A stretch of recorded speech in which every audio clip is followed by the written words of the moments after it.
वरिष्ठ नागरिक मंचर कार्यक्रम में जोगदेले बाचस्पति। खोर्धा जिला टांगी रे आज वरिष्ठ नागरिक मंच तरफ एक सभा अनुष्ठित हो जाइछि। एही सभा को संयोजन करथिले एही अनुष्ठानर संयोजक जय राउत।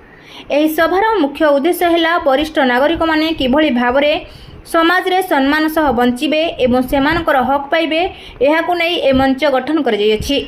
समाज रे वरिष्ठ नागरिक माने किभଳି अवहेलित न हेबे एहा होछि एही मंच गठन करिवार मुख्य उद्देश्य। ओडिशा विधानसभा बाचस्पति सुरमा पाढ़ी एही मंच रे जोग दैथिले। बाचस्पति सुरमा पाढ़ी मंच रे वरिष्ठ नागरिक माननकु समस्त प्रकारर सहयोग करिवार प्रतिश्रुति दैथिले।